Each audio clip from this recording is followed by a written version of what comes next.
Ah bon? Tu es sûr de toi, hein? Ah bah ouais, mais bon, il l'a cherché quand même, hein? Hmm. Euh... Bof. Non, mais c'est n'importe quoi, hein. Je sais pas quoi te dire. Franchement, je sais pas quoi te dire. Bonjour à tous et bienvenue dans une nouvelle vidéo. J'espère que vous allez bien. Aujourd'hui, comme vous l'avez peut-être deviné, on va parler de ces petits mots en français qui sont très difficiles à comprendre et pourtant très utilisés par les Français et essentiels pour bien comprendre la langue française. Je parle bien sûr des petits mots tels que bof, bon, un, etc. Donc on appelle ces mots des interjections. Il en existe plein et aujourd'hui on va en voir quelques-unes. Comme d'habitude, je vous rappelle que vous pouvez activer les sous-titres en français ou en anglais et vous pouvez également modifier la vitesse de la vidéo si je parle trop vite ou trop lentement. Donc les interjections sont des mots invariables, c'est-à-dire qu'ils ne changent jamais, qu'ils s'écrivent toujours de la même façon. Ce sont des mots invariables qui expriment une émotion, une sensation et l'intonation est très importante car la même interjection peut avoir plusieurs sens en fonction de l'intonation et du contexte de la phrase. Ok, c'est parti pour les interjections. Première interjection, ah. Ah, que c'est beau. Ah non, ce n'est pas possible. Ah, j'ai compris. Ah, vous êtes là? Ah, ce n'est pas le plus simple à expliquer. Je dirais que ah, c'est pour exprimer un sentiment vif. Ça peut exprimer parfois l'étonnement, l'admiration, l'amour. Ah, que c'est beau. Donc là, on exprime l'admiration. Ah non, ce n'est pas possible. On exprime plus de la colère. Ah, j'ai compris. On insiste sur le fait qu'on a compris. Ensuite, on a aïe. Aïe, aïe, aïe, je me suis fait mal. Aïe, ça exprime, vous l'avez deviné, la douleur. Par exemple, je me suis cogné l'orteil contre le bord du lit. Aïe, aïe, aïe, ça fait mal. Et par extension, c'est aussi pour exprimer une surprise désagréable ou qu'on va avoir des ennuis.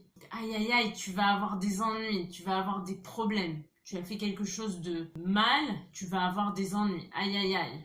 Ensuite, on a bas. Bas peut avoir plusieurs sens en fonction de l'intonation et du contexte. Ok ? Premier sens de bas, c'est pour exprimer une hésitation. Et dans ce cas-là, on va prononcer un long bas. Bah, par exemple, tu viens avec nous ce soir ? Ben, je sais pas trop encore parce que mes parents ne sont pas d'accord. Donc, vous voyez, là, on prononce un bas, c'est bah. Voilà, avec plusieurs A. Bah. Deuxième cas de figure, c'est pour exprimer en fait quelque chose d'évident. Tu viens avec nous ce soir ? Bah oui, bien sûr. Quelle question ? Bien sûr que je viens avec vous. Bah oui.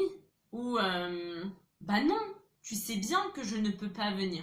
Donc ici, on exprime quelque chose d'évident. Si la question, en fait, était inutile, que la réponse était évidente, ok ?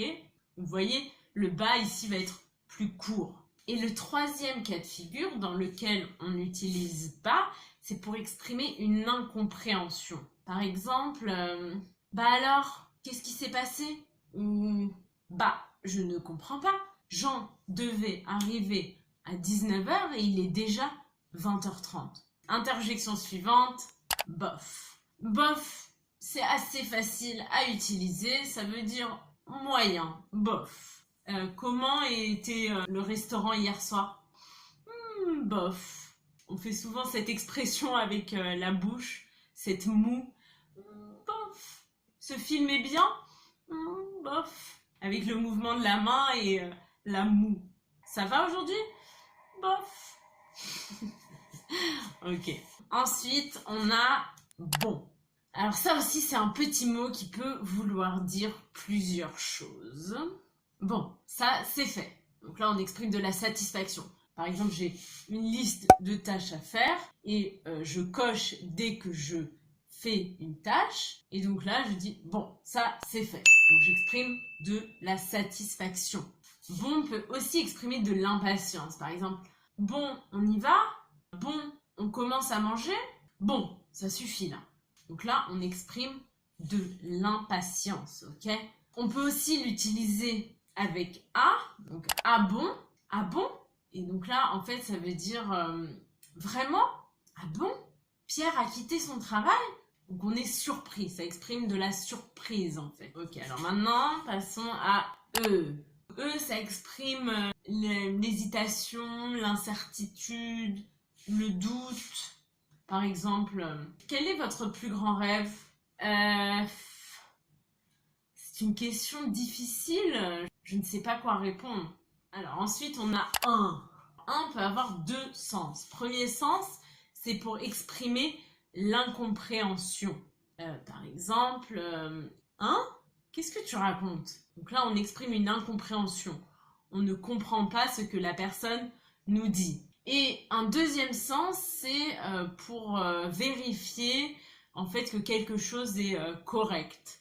Pour vérifier que la personne à qui on parle a bien compris. Par exemple, tu as bien compris ce qu'il faut faire, hein? Ok? Dernière interjection pour aujourd'hui, c'est... Ok, donc ça, les Français sont très connus pour faire ce son. Ça exprime l'exaspération. C'est souvent avec une moue d'ennui ou d'exaspération. Vous voyez? Si quelqu'un nous dit quelque chose de stupide, on peut dire... Il dit vraiment n'importe quoi. Voilà, c'est tout pour cette vidéo. Comme je vous disais, il y a plein d'autres mots. Si vous voulez une autre vidéo sur le sujet avec d'autres mots, dites-moi ça en commentaire et je le ferai avec plaisir. Si vous avez aimé la vidéo, n'oubliez pas de laisser un pouce en l'air et de vous abonner à la chaîne. Et je vous dis à bientôt dans une prochaine vidéo. Bye!